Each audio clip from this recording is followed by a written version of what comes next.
అన్న నమస్తే, ఏం పని చేస్తుంటారు మీరు? మాది ఫిష్ మార్కెట్. Fish market. నలభై ఇది రోడ్డు మీద అమ్ముతామండి. రోడ్డు మీద ఫిష్ మార్కెట్.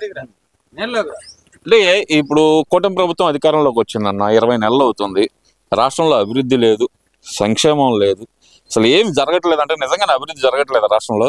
అది చాలా అబద్ధమైన మాట అండి. అది కూటమి ప్రభుత్వం వచ్చిన తర్వాత మాది పత్తిపాటి నియోజకవర్గం 41 డివిజన్ అండి. మాకు సుమారు 10 కోట్ల వరకు జరుగుతుంది. ఒక్క డివిజన్ లోనే 10 కోట్ల వరకు జరుగుతుందండి. 10 కోట్లు. మాది ఈ బ్లాక్ అండి, యద్వానగర్. సుమారు 90 లక్షల వరకు జరుగుతుంది ఇప్పుడు ప్రజెంట్. మాది మొత్తం 10 లైన్లు ఉన్నాయండి. ఈ యద్వానగర్కి 10 లైన్లు ఉన్నాయి. ఈ 10 లైన్లు కూడా మొత్తం అన్ని 10 లైన్లకి 10 లైన్ల సిమెంట్ రోడ్లు అన్ని కూటమి ప్రభుత్వం వచ్చిన తర్వాత. అంటే గత 5 సంవత్సరాలు ఏం జరగలేదా మీ బ్లాక్ కి? మరి లేదు సార్, వాళ్ళు చెప్పారండి ఇదిగో వస్తాం ఇదిగో చేస్తాం అన్నారు, కానీ గతం ప్రభుత్వం ఉన్న వాళ్ళు వచ్చారు కానీ వాళ్ళు ఏం చెప్పేసి వెళ్ళారు, మీరు అదిగో చేస్తాం ఇదిగో చేస్తాం. కూటమి ప్రభుత్వం వచ్చిన తర్వాత వాళ్ళు చెప్పినట్టునే మాకు ఈ 11 లైన్లకి సిమెంట్ రోడ్ వేస్తాం చెప్పడం జరిగింది. వేశారు ఆల్రెడీ, అయిపోయింది వేయటం కూడా. మొత్తం పూర్తి అయిపోయింది కూడా, మొత్తం పూర్తి అయిపోయింది. డివిజన్ లో వచ్చి 10 కోట్ల వర్కులు జరుగుతున్నాయా? 10 కోట్ల వరకు లేదు సార్. మీ బ్లాక్ వరకు మాత్రం 90 లక్షల రూపాయల వరకు జరిగింది. పక్కా 90 లక్షల వరకు జరుగుతుంది, అయిపోయింది కూడా. 90 లక్షల వరకు జరిగింది, అయిపోయింది కూడా. ఏందన్నా అసలు మరి వాళ్ళు ఎందుకని, మరి వైసీపీ వాళ్ళు అసలు ఏం జరగట్లేదు అని చెబుతున్నారు ఏందన్నా? మరి వాళ్ళు విమర్శలు చేసేవాళ్ళు కొంతమంది ఉన్నారు మా పరిధిలో కూడా. అవి మీరు నమ్మొద్దు, అది అబద్ధమైన మాట. మా యద్వానగర్ ఈ బ్లాక్ అందరూ 40 డివిజన్ అందరూ మొత్తం ఈ డివిజన్ మొత్తం కూడా ఒక్క 3-4 రోడ్లు లైన్ తప్ప అన్ని రోడ్లు పూర్తి అయిపోయింది. అందరూ సంతోషంగా ఉన్నాం. కూటమి ప్రభుత్వం వచ్చిన తర్వాత చాలా సంతోషంగా ఉన్నాం. మరి సంక్షేమ పథకాలు కూడా ఏం అందట్లేదు అంటున్నారు కదన్నా? మరి ఇంకా అసలు అది వాళ్ళకి ఆ మాటలు ఎట్లా వస్తుంది మరి, వాళ్ళే అర్థం చేసుకోవాలి. నెల నెల పింఛన్ ఇస్తూనే ఉన్నారు. ఏంది వృద్ధాప్యంలో ముసలి వాళ్ళకి ఇస్తున్నారు, విద్యుత్తులకు ఇస్తున్నారు, గ్యాస్ అమౌంట్ డబ్బులు పడుతున్నాయి. మాకైతే సంతోషంగా ఉంది, ఇబ్బంది లేదు.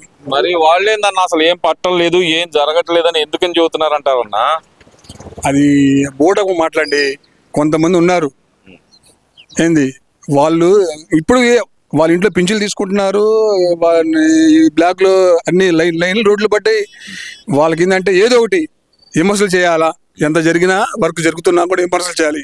వాళ్ళకి అదే మాట, ఇంకా విమర్శలు ఇంకా అది వాళ్ళని నోటిని శుద్ధి చేసుకోవాలి.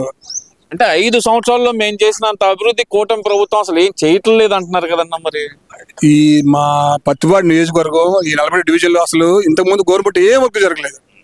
ఒక్క 5 రోడ్లు కూడా ఇలా ఇప్పుడు 97% వర్క్ అయిపోయింది. ఆ 3 రోడ్లు కూడా ఇవాళ నుంచి కూడా వర్క్ జరుగుతుంది. ఈ 40 డివిజన్ మొత్తం 97% వర్క్ అయిపోయింది. ఇక మిగిలింది 3 రోడ్లు, అది కూడా పక్క రోడ్డు ఒకటి కృష్ణదృష్టినగర్లో ఒక 2 చిన్నవి ఉన్నాయి. అయిపోతే మొత్తం సిమెంట్ రోడ్లే. మా డివిజన్ మొత్తం 40 డివిజన్ మొత్తం సిమెంట్ రోడ్లు పడిపోయి. సరే, ఈ సిమెంట్ రోడ్ల సంగతి అలా పెడితే కనుక అసలు ఈ రాష్ట్రంలో రెడ్ బుక్ రాజ్యాంగం నడుస్తుంది, ప్రశ్నించే గొంతుకలను అనగదొక్కుతున్నారంట. నిజమేనా అది రెడ్ బుక్ రాజ్యాంగం నడుస్తుంది? ఏమండి, చాలా అబద్ధం ఆ మాట,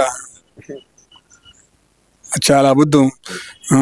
చాలా వరకు కూటమి ప్రభుత్వం వచ్చిన తర్వాత అందరికీ మేలు జరుగుతుంది.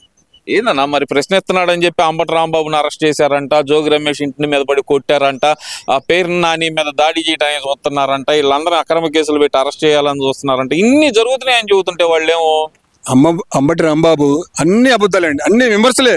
వాళ్ళు ఫస్ట్ 5 ఏళ్ళ బట్టి అందరూ కూడా ఈ గవర్నమెంట్ మీద విమర్శలు చేయటం వాళ్ళ పని.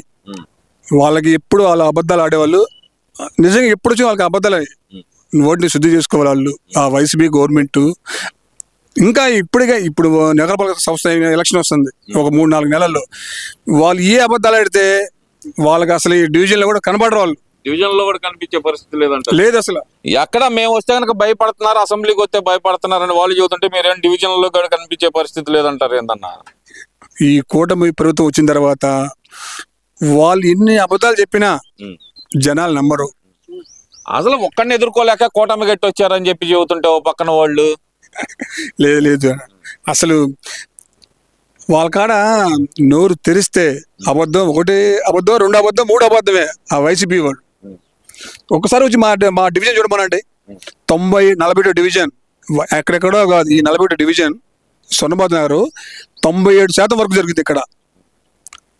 ఒకసారి వచ్చి చూసుకోమను, లైవ్ చూసుకోమను, అన్ని సిమెంట్ రోడ్లే, ఒక్క 3 లైన్లు, ఆ 3 లైన్లు కూడా ఈ 10 రోజులు అయిపోతాయి. మొత్తం 100% వరకు జరిగిపోతుంది ఈ మా 41 డివిజన్లో.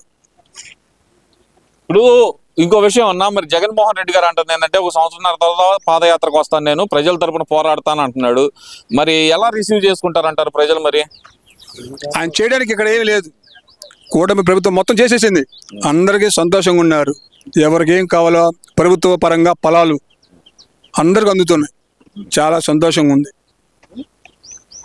జనాలు ఇబ్బందుల్లో ఉన్నారు, జనాల తరపున నేను పోరాడతాను, ప్రజల్లోకి వస్తాను, పాదయాత్ర చేస్తాను, సంవత్సరంన్నర పాటు నడుస్తాను, తర్వాత 2029లో అధికారంలోకి వస్తాను, నేను అధికారంలోకి వస్తే 2.0 పరిపాలన అంటే ఎలా ఉండిద్దో చూపిస్తాను అంటున్నాడు కదా. మరి మాకు ఆయన చేయడానికి ఇక్కడ ఏముంది?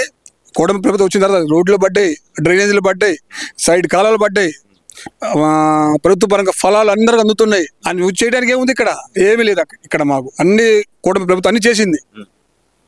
మరి 2029 అధికారం నాది, నేను అధికారంలోకి వస్తే రప్ప అని అంటున్నారు కదా మరి జగన్మోహన్ రెడ్డి గారు. మొన్న ఎట్లాగిచ్చామో కూటమి ప్రభుత్వానికి మంచి మెజారిటీ, అదే ఈసారి రిపీట్ అవుతుంది. వచ్చే అవకాశమే లేదంటున్నారు కదా. అసలు కూటమిని కోల దోసే వరకు నిద్రపోం మేము అని చెప్పి అంబటి రాంబాబు గారు శపథాలు చేస్తున్నారు కదండి. ఓ పక్కన మీరు ఏదైనా సరే అబద్ధాలు, ఆ వైసీపీ వాళ్ళు అబద్ధాలు మానుకుంటే, విమర్శలు చేయటం మానుకుంటే ఏంటి, అది కూడా 1-2 ఆలోచిస్తారేమో కానీ ఆ 1-2% ఆలోచించినా వాళ్ళకి ఉపయోగం లేదు. 97% కూటమి ప్రభుత్వానికి సంపూర్ణమైన మద్దతు ఇస్తారు. అంటే 2029 జగన్మోహన్ రెడ్డి గారు అధికారంలోకి వచ్చేది కళ్ళంటారు. ఇక అసలు వచ్చాను ఏం లేదు, చేయడానికి ఏం లేదు, అన్ని కూటమి ప్రభుత్వం మాకు అన్ని చేసినవి. ఆయన చేసేదేం లేదు, తలగా ఉంచుకుని వెళ్ళటమే తప్ప కూటమి ప్రభుత్వం మాకు చాలా ఫలాలు అందరికి అందుతున్నాయి, చాలా సంతోషంగా ఉంది. Thank you.